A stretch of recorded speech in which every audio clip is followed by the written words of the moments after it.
Labdien, dāmas un kungi! Šodien atkal man ir iespēja patestēt jaunu mocīti. Šoreiz tas ir Vodge DS 900X. Ļoti skaistā melnā krāsā. Izbrauksim kādu līkumiņu, pastīsimies, kā viņš iet. Varbūt var arī pa kādu cietu meža taciņu izbraukt, jo riepas šeit nav. Tādas baigi offroadīgās, drīzāk es teiktu, ka tās ir šosejas. Bet viņu pozicionē arī kā tādu crossoveri, ar kuru jūs varat braukt gan pa šoseju ceļojumos, gan arī nobraukt pa kādu gruntīti, pa kādu meža taciņu. Tā kā izbrauksim un pastīsimies, kas šis ir pa mocīti. Tā, šo motociklu var iedarbināt, kā saka, bez atslēgas, ja? Atslēga man ir kabatā, nospiežam šeit tādu podziņu. Mums atdzīvojās speedometrs, Vodge reklāmiņa, un piedarbinam. Ļoti patīkami ņurrā. Tā, mums motociklam uz doto brīdi ir sporta režīms. Tāpēc pastīsimies, kā viņš iet. Tā, neviena nav, braucam.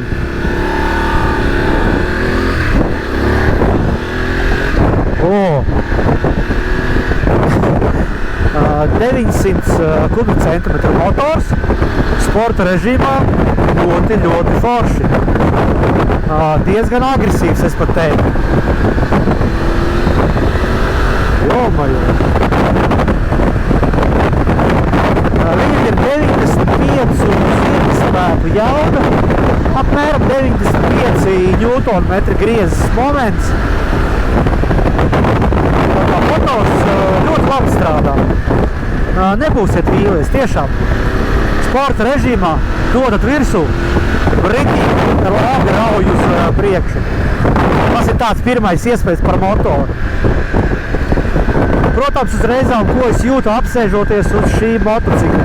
Sēdeklis patīkami ērts, ar tādu maziņu atzeltīti, ja jūsu pasažieris aizmugurē sēdēs jums bīkšķi augstāk. Bet līdz ar to jums ir tāda neliela atzeltīte, kas ir ļoti patīkami mugurai. Kājas ir principā ļoti patīkami saliektas. Motocikls tiek pozicionēts kā crossoveris, ja, tātad jūs ar viņu varat braukt ceļojumā un varat braukt arī pa grunti. 21. ritenis priekšā, tad ražotājs to ir tā kā ieplānojis. Tā, reku mums Luxfords sarkanā gaisma. Te asfalts ir ļoti nelīdzens. Man kājas abas divas ir pie zemes, jo motocikls nav pats augstākais, kā Adventure Zau, viņš kaut kas, viņam ir 825 mm sēdekļa augstums. Jo vidēji Adventuriem ir, jūs ziniet, 850. Vai šeit sēdeklis regulējās, es to godīgi sakot īsti nezinu. Bet no rūpnīcas viņš nāk ar 825 cm tādu augstumu. Pati sēd pozīcija, teiksim tā, līdz stūrei, tā kā bišķi vajag pastiepties mikro. Šiem modeļiem ir ļoti liels aftermarket detaļu klāsts, tā kā es uzliktu stūris tādus paaugstinātājus pa kādu 2,5 cm. Un sēd pozīcija būtu ideāla. Nav nevainas. Motors tiešām strādā ļoti patīkami. Viņam ir 2 cilindri rindā un vibrācijas, es teiktu, ka nav praktiski nekādas. Kā jau tu jūti, ka motors strādā, bet ļoti patīkami. Un tiešām dinamisks motocikls. Protams, šim motoram ir ļoti tāda pozitīva vēsture, ja? Vodge saimnieki Lincoln vai Linson rūpnīca sadarbībā ar BMW, pēc BMW tehnoloģijām, kvalitātes uzraudzībām un tā tālāk visādām citādām lietām ražoja motors līdz 900 kubikcentimetru, tos 850, 900. Un tagad faktiski arī paši ražo uz tām pašām bāzēm, var teikt, pēc tiem pašiem zīmējumiem ražo šitos Vodge motors. Tā kā motors ir pēc atsauksmēm formus, ir diezgan kvalitatīvs un labi strādā. tautā tiek uzskatīts, ka šis motocikls ir BMW kopija. Nu, BMW tikai par ļoti draudzīgu cenu. Līdz 10 000 viņš maksā. Jauns BMW, man liekas, es nezinu, 18 varētu būt, ja? Tas ir 900 jaunais. Un arī, kā jau tiecoties uz BMW ideālu, šis Watch 900 ir diezgan kapitāli nopakots. Te ir tāds ļoti informatīvs displejs, kā jūs redzat, ja? Šeit rāda attiecīgi apgriezienus, ātrumu, kurā robā jūs esat ieslēgts. Jūs varat mainīt 4 režīmus, ja? Tas ir lietus, ceļš, sports un kaut kas tur vēl bija. Spiediena kontrole, reku te pa vidu redzama, priekšā 2, kāds sanāk? Tu katrā ziņā priekšā rāda 2,4, aizmugurē 2,7 spiedienu. Nezinu, vai varbūt vajadzēja būt otrādi, bet tā viņš te rāda. Nu, protams, pulkstens un kilometrāža. Gan jau, ka tev var iekšā meņo iet un vēl šo to paskatīties, bet to es tagad braucienu laikā nedarīšu. Līdzīgi kā 800. Vodžam, ko mēs te testējām kaut kādu laiku atpakaļ, ir ļoti līdzīgi tie pogas uz stūris. Šeit arī tāds pats kā 800, tāds pats kā KTM gandrīz vai. Tikai te nāk klāt kruīz kontrols šajā pusē. Te no tā mēs secinām, ka gāzes rokturīts ir elektriskais. Nu, šajā pusē jau ritīgi kā bēmbītim. Ieslēgt papildus ugunis, start, stop, braukšanas režīma podziņa un podziņa, ar kuru jūs varat atslēgt ABS. Ļoti ērti. Prieks par motora darbību. Motors, tas ir pats galvenais motociklam. Un šeit viņš tiešām strādā baigi forši. Ļoti patīkami ar viņu tā ir gāze. Forši strādā motori, viņš jaudīgs tāds ass. Sporta režīmā. Čau. Priekšējais stikls varētu būt tāds bišķi zemāks. Tieši beidzās viņš man kaut kur kaklā. Un viņš ir regulējums, bet tas ir uz pašu augšējo jau, cik saprotu. Ar šito motociklu noteikti var braukt Eiropas ceļojumā, uz kurien es parasti braucu. Var kaut kur citur, protams. Es uzliktu to klipsīti bišķi augstāk. Tad būtu pavisam ideāli. Jo tagad viss ir tieši sejā. Nu, tāds sīkums, bet to var uzlabot. Lieta taču sāka līt. Maksimālais ātrums šim motociklam aptuveni 210 km/h. Tā kā priekš tāda ceļošanas motocikla, priekš vidējās klases motocikla, pilnīgi normāli. Manā Āfrikai arī ir maksimālais ātrums 210 km/h. Es ārzemēs vienreiz mēģināju izspiest, kaut kā 205, 210 rādīja spidometrā, bet pēc GPS bija kaut kur 190. Tā kā, šie vidējās klases motocikli aptuveni plus mīnus ap 200, maksimālais ātrums arī grozās. Atzīmēšu arī, ka ātrumkārba slēdzās, pa ātrumiem slēdzās ļoti mīksti, ļoti viegli. Nekas sarežģīts, kā saka, ja? Ļoti labi strādā. Malači. Ātrumkārba ļoti laba. Kā arī šitam motociklam ir quickshifters, vajadzētu tā kā iemēģināt. Viņam jau no rūpnīcas viņš nāk gan uz augšu, gan uz leju. Un slēdzās arī ļoti labi. Kā uz leju? Ir.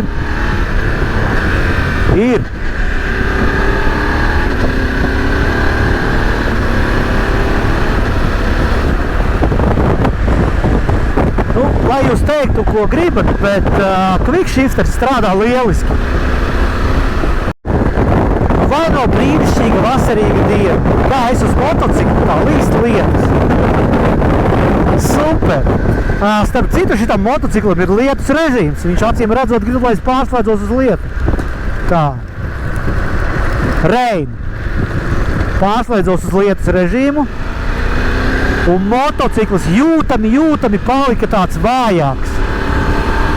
Nav vairs vispār agresīvs, jūs dodat viņam virsū, un viņš maigi uzņem ātrumu. Nu, kā jau lietus režīmā. Šeit aiz muguras man ir leģendārais, nu jau leģendārais Vodge 900. Apskatīsimies viņu tuvāk. Ķeramies klāt motoram. Motors ir 900 kubikcentimetri, nu patiesībā viņš ir nopaļots, viņam tur ir mazliet mazāk. 95 zirgaspēki un aptuveni 95 griezes moments. Un, kā jau minēju, 6 pārnesumu ātrumkārba ar quickshifteri, kas strādā uz leju un uz augšu, jau no rūpnīcas. Un kā arī paši robi gan uz augšu, gan uz leju, 1, 2, 3 un tā tālāk, ja slēdzās ļoti forši, ļoti viegli, ļoti patīkami. Un neitrālo atrast arī ir ļoti elementāri. Motors tiešām ļoti līdzīgs BMW 900, manuprāt, ja iepriekšējās paaudzes, kas viņš bija.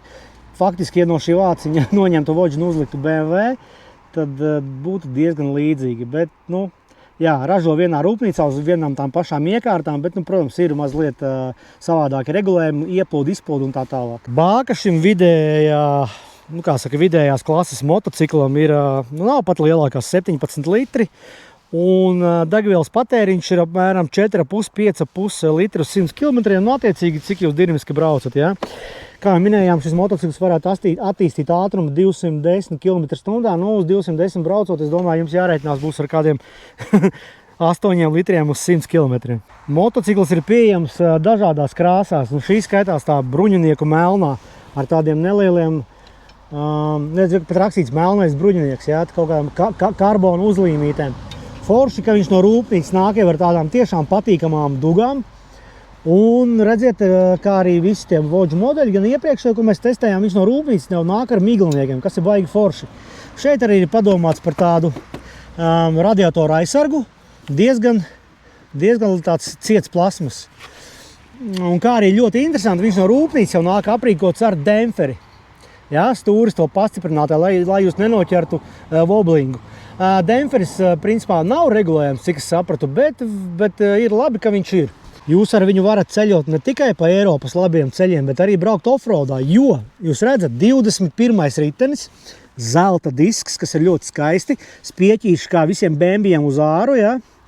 Kas ir plus, ja, hermētiskāk tas, jo riepa ir bez kameras. Un jā, 21. ritenis, tā kā varat braukt arī pa vieglu bezceļu.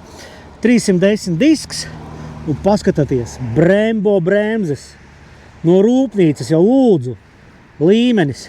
Kā arī man patīk šie ventīliņi, kas ir nedaudz izvērsti uz sāniem. Ir baigi forši, ka jūs piebrauc pie benzīna tanka, tad augšas grūti tik klāt no sāniem. Perfekti.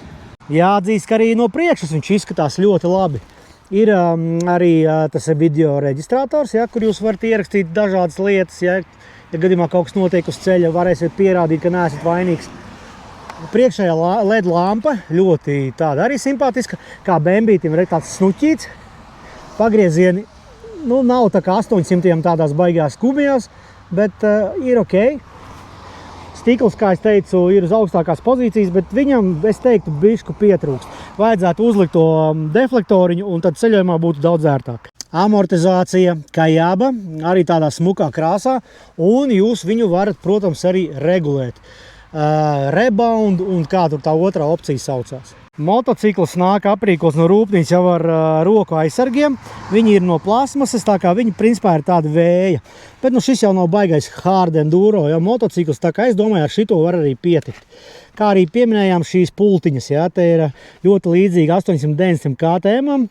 Varat staigāt par menu, pagrieziens, pīpināmais, kruīza kontrola, kas ir forši. Un otrā pusē mēs redzam, ja, šeit ir gan sēdekļi apsildi šim motociklam, gan roktura apsildi. Nu, tas ir tojas tālais. Avārijas signāliņš. Ļoti forši. Sen nebija redzējis uz stūris šādus hidraulikas rezervārus, tā viņas nosaukt. Tātad šī pults, tātad gāzes rokturas elektroniskais. Šitais te miglinieks varat ieslēgt, šeit ir start stop. Un šeit ir pārslēgt režīms, un te vēl viena podziņa ir atslēgta ABS. Un kā arī uzreiz pieminēsim, šis motocikls ir bez atslēgas. Nu, KLS tas saucamais, ja? Atslēga man ir kabatā. Redz, kur viņi ir, redziet, tāda ļoti skaista, futuristiska atslēga. Tātad viņi ir kabatā, nospiežiet podziņu, motocikls atdzīvojās, vodž, cerams, ka ir neitrālais un startējam. Un motoriņš strādā. Pieminējām, ja, ka speedometrā jūs redzat neitrālo, un te mirgo ABS un traction control, kur jūs varat atslēgt, sāksiet braukt, nemirgos vairāk. Šobrīd ir lietus režīms, šeit jūs redzat spiedienu riepās, un te ir tas trips, ja, un te ir odo, 2729 km nobraukums. 24 grādi mums rāda, pulkstens ir 14:58, sestdiena. Dienas te nerāda. Nu jā, vidējās klases ceļojuma motocikls, bāka 700 litri, tādā mierīgā braukšanā jums vajadzētu pietrikt 300–350 km. Sēdeklis, kā jau minēt, diezgan mīksts, ar tādu nelielu atzveltnīti, un pasažierim arī viņš ir ļoti mīksts, būs jums abiem diviem ērti sēdēt. Kā arī aprīkots jau ir ar tādu paliktni, uz kura jūs varat piemontēt, uzmontēt koferi aizmugurē. Izplūdes sistēma ir Euro 5, tā kā varēsiet braukt visajās Eiropas zaļajās pilsētās iekšā droši. Aprīkots ar centrālo kāju. Klīrens motociklam ir 190 mm, tā kā ir pietiekoši augsts gan priekš meža. Nav baigi augsts, godīgi sakot, ja parasti ir 220, bet par cik tas ir tā kā crossoveris, tad 190 cm ir ok. Kā arī motociklam ir centrālā peka, ērtāk jums ķēdes apkalpošanai. Aizmugurē mums ir arī bezkamerniece riepa, zelta diski, ja, spieķīšu zāru, ABS mēs varam redzēt, bremžu sistēma, Brembo. Interesanti, ka parasti, ja priekšā ir 21. ritenis, aizmugurē parasti ir, man liekas, 18. Bet šeit ir 17. Tādai tā kā veiklākai šoseis braukšanai. Paskatieties, kāda skrūve. Ja šo skrūvu pazaudēsiet, tad depo tādu varēs nopirkt tieši tādu pašu. Izpūtēja bundulis, redziet, tā augstu diezgan stāv, oriģinālais. Skaņa, vai paklausīsimies, kāda viņam ir skaņa.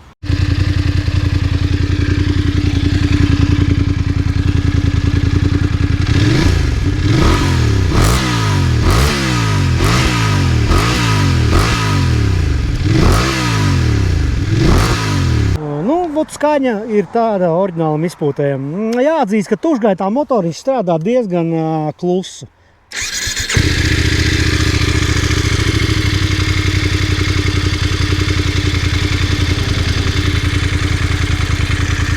Kaut kādi tehniski troksnīši jau, protams, ir, bet tā tam acīm redzot ir jābūt. Šim modelim ir ļoti labas pārdošanas Eiropā. Viņam arī ir pieejams baigākais tunings. Varbūt esat redzējuši TikTokos, Instagramos, ja, ka viņas nokrina ar dažādiem papildus lukturiem, plasmasiem, koferiem, somām. Un tiešām izskatās kā BMW. Tā kā, ja BMW jums šķiet par dārgu, šeit būs tāda patīkama alternatīva līdz 10 000. Kā minēju, sēdekļa augstums ir 82,5 cm. Tas ir tāds vidējs rādītājs. Parasti adventuriem ir kaut kur 85, regulējās 83, vai bišķi uz augšu. Man augums ir 1,80 m, tā kā man principā šis motocikls ir uz asfalta. Es točnu ar abām kājām stāvu uz zemes. Un sēd pozīcijā arī šeit ir tāds ļoti patīkams izliekums, ja, kas ļauj mums veikt vairākus 100 km dienā nenogurstot. Te ir tādi forši izliekumi, kas it kā nedaudz no vēja pasargā jūsu ceļus, kas arī ir, manuprāt, forši.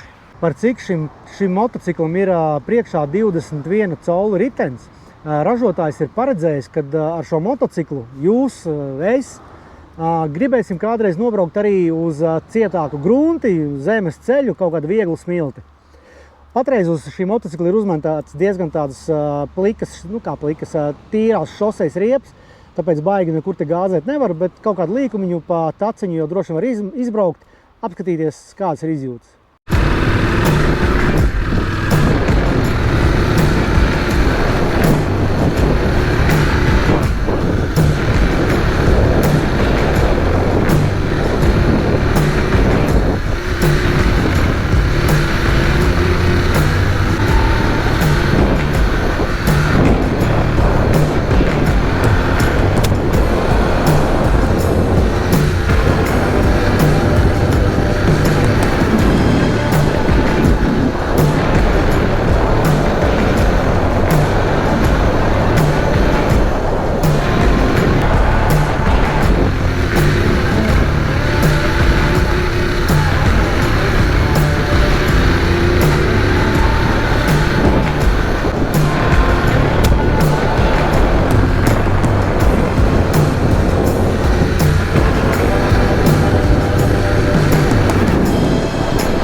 Nu, kā jūs redzējāt, tādā mierīga tūrista režīmā vidējs latviešu motobraucējs mierīgi ar šito motociklu var braukt gan uz copi, gan uz kempingu, gan vienkārši prieka pēc pavizināties pa mežu.